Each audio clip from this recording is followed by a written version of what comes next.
प्रभु का धन्यवाद करते हैं आज के सुंदर दिन के लिए।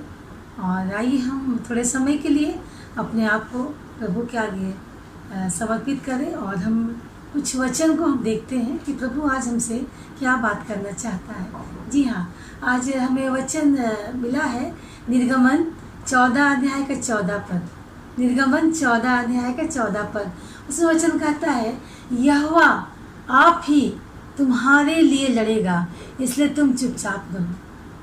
वचन कहता है कि यहोवा आप ही तुम्हारे लड़ेगा, तुम चुपचाप रहो। जी हाँ, यहाँ पर हम जब वचन हम थोड़ा ऊपर से पढ़ते हैं तो हम पाते हैं कि फिरौन के समय की बात यहाँ पर है। जब फिरौन अपने रथ और सशस्त्र सेना के द्वारा जब वे लोग इसराइलियों के पीछे पीछे जब वे लोग भाग रहे थे, तब की बात है। यहाँ पर बता रहा है कि इसराइली लोग उस समय बुद्ध से घबरा गए थे। जी हाँ, वे लोग घबरा गए थे, डर गए थे। क्यों डर गए थे? क्योंकि उनके आगे वो लाल समुद्र था और पीछे है वो फिरौन की सेना थी। और पूरी तरह से वे लोग दो लोगों के बीच में लोग फंस चुके थे। और यहाँ पर वे लोग कुड़कुड़ाने लगे। हम देखते हैं कि वे लोग कुड़कुड़ाने लगे। किस पर कुड़कुड़ाने? मूसा पर। हाँ, क्योंकि मूसा को प्रभु ने उनका अगुआ करके ठहराया था, इसलिए मूसा पर वे लोग कुड़कुड़ाने लगे और उससे बड़ा बुरा कई प्रकार की बातों को वे लोग बोलने लगे। क्योंकि यहाँ पर फिरौन है, उसके पीछे से विनाशी शत्रु के रूप में पीछे पड़ा हुआ था और सामने लाल समुद्र था। हम निर्गमन 5:21 में हम इस बात को पाते हैं, और उन्होंने मूसा और हारून से कहा, यहोवा तुम पर दृष्टि करके न्याय करे, क्योंकि तुमने हमको फिरौन और उसके कर्मचारियों की दृष्टि में घृणित ठहराकर हमें घात करने के लिए उनके हाथ में तलवार दे दी है। हाँ, यहाँ पर वचन हमको बता दे किस प्रकार इसराइली लोग मूसा पर कुड़कुड़ाने लगे। और यद्यपि उन्होंने प्रभु को पुकारा था, ऐसा नहीं कि प्रभु को नहीं पुकारा, प्रभु को पुकारा था, और पर उन्होंने विश्वास नहीं किया था कि वे सहायता कर सकेगा। जी हाँ, उन्होंने प्रभु पर विश्वास नहीं किया था।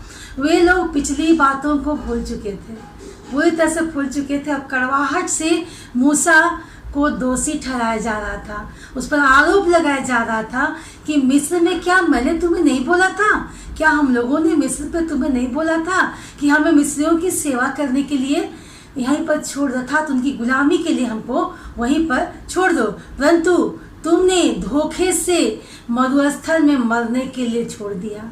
यहाँ पर मूसा पर आरोप लगाया जा रहा है। हम देखते हैं निर्गमन 15 का 3 अध्याय 3 पद क्या बताता है। यहोवा योद्धा है, उसका नाम यहोवा है। यहोवा योद्धा है, उसका नाम यहोवा है। जी हाँ, अर्थात मूसा समझ गया था कि ये लोग भय के मारे ऐसा कह रहे हैं। तब उन्हें आश्वासन देने का प्रयास किया मूसा ने, और प्रभु से उनके विषय में बताया कि प्रभु उनके बदले लड़कर छुटकारा देने वाला परमेश्वर है। जैसा वचन में बताया निर्गमन 15 का 3 में, यहोवा योद्धा है और उसका नाम यहोवा है। जी हाँ, उसने अपने सालियों को उन्हें समझाया, अपने प्रिय लोगों को समझाया कि आप लोग को घबराने की आवश्यकता नहीं है। उन्हें आश्वासन देने की कोशिश की। उन्होंने कहा प्रभु उनके बदले में लड़कर उसके छुटकारा देगा। पर नहमिया हम 4 का और इसका 20 पद देखते हैं क्या लिखा हुआ है। इसलिए जिधर से नरसिंहा तुम्हें सुनाई दे, इसलिए जिधर से नरसिंहा तुम्हें सुनाई दे, उधर ही हमारे पास इकट्ठे हो जाना, उधर ही मेरे पास इकट्ठा हो जाना। हमारा परमेश्वर हमारी ओर से लड़ेगा, हमारा परमेश्वर हमारी ओर से लड़ेगा। जी हाँ, ये नहमिया उस समय युद्ध के समय की बातों को करा। अर्थात यहाँ पर हम पाते हैं कि नरसिंगा है ना, नरसिंगा अर्थात तुरही फूकना। तुरही फूकने का मतलब एक जगह में इकट्ठे होना। अर्थात जिस जगह से वो नरसिंगा को फूका जाता था, जिधर से आवाज़ आती थी, उधर ही सभी लोगों को इकट्ठा होने की बातों को यहाँ बताया जा रहा है। जी हाँ, हम उस जगह इकट्ठा हुए ताकि स्वयं परमेश्वर हमारे लिए लड़ेगा।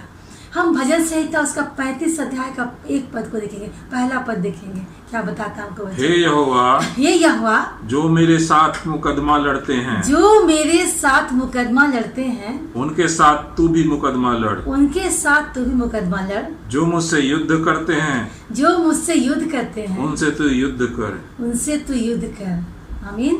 जी हाँ, यहाँ पर भजनकार परमेश्वर से याचना कर रहा है, उसको दुहाई दे रहा है।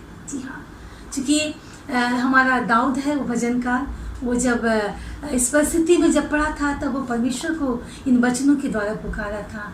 यदि हमारे अंदर आत्मविश्वास में हम दृढ़ बने रहे, जी हाँ, यदि हम आत्मविश्वास में दृढ़ बने रहे तो आश्चर्यजनक बात से यह बातें हो जाती है कि परमेश्वर जो हमारा एक महान छुटकारा को देने वाला परमेश्वर है, जिस प्रकार उन्होंने इस्राएलियों को बचाया था। हम देखते हैं, अगर हम वचन पढ़ेंगे, हम बहुत अद्भुत वचन जब मैं पढ़ती हूँ तो मुझे अच्छा लगता है इस वचन को सुन करके, किस प्रकार परमेश्वर ने फिरौन से इस्राएलियों को बचाया था।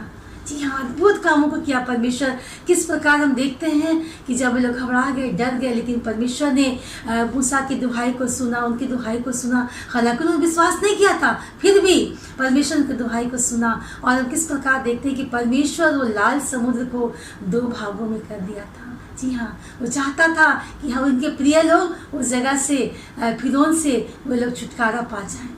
और परमेश्वर यहाँ पर एक और अद्भुत बातों करना चाहता था, फिरौन को वहाँ तक लाया था क्योंकि परमेश्वर चाहता था कि फिरौन उस जीवित परमेश्वर के उस आश्चर्य कर्म की बातों को देखे। जी हाँ, ये हमारा परमेश्वर है। तो जी हाँ, हम आज देखते हैं कि हमारे लिए, जी हाँ, हम अविश्वासियों के लिए विशेषकर मैं इन बातों को बोलना चाहती हूँ कि हम आज क्या कर रहे हैं। आज हम निराशा की ओर जी रहे हैं, हमारे अंदर अविश्वास पड़ी हुई है, अविश्वास का एक पर्दा लगा हुआ है और हम निराशा में जी रहे हैं। हम उस वचन को हम भूल चुके हैं जो परमेश्वर ने इस पवित्र वचन, पवित्र बाइबल में कहा है। जी हाँ, परमेश्वर हम अद्भुत युक्ति करने वाला परमेश्वर है। तो जी हाँ, आज हम देखते हैं कि परमेश्वर किस प्रकार हम मसीहों से, हम परमेश्वर के लोगों से, जितने लोग इस लाइव वीडियो को देख रहे हैं, परमेश्वर उनसे बात करना चाहता है। जी हाँ, अद्भुत रीति से परमेश्वर बात करना चाहता है। कहता है कि आज अगर हम निराशा में पड़े हैं, अगर हमारे अंदर अविश्वासीपन का जो पर्दा लगा हुआ है, परमेश्वर चाहता है कि उस सब से अगर हमको छुटकारा पाना है तो हम परमेश्वर की ओर दृष्टि करें। जी हाँ, क्योंकि प्रभु स्वयं आकर के हमारी उस निराशा को आशा में बदलने वाला परमेश्वर है। जी हाँ, अद्भुत करने वाला परमेश्वर है। तो धन्यवाद देते सुंदर वचन के लिए। आइए हम प्रार्थना करें। धन्यवाद करते हैं पिता परमेश्वर कि तूने प्रभु जी सुंदर वचन दिया पिता परमेश्वर, कि प्रभु जी तो किस प्रकार प्रभु जी हमारे लिए पिता परमेश्वर छुटकारे को लाने वाला परमेश्वर है। और तू स्वयं प्रभु जी हमारे लिए युद्ध करने वाला परमेश्वर प्रभु जी।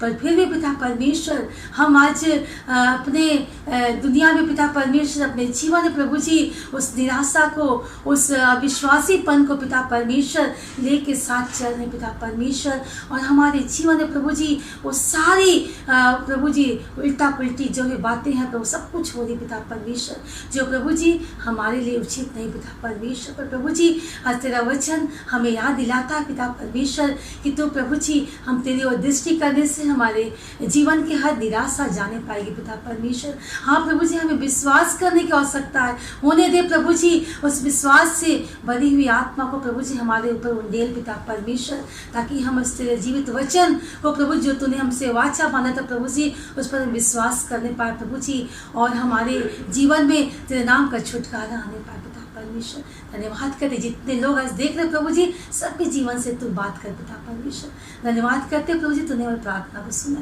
प्रार्थना प्रभु के नाम से, आमीन।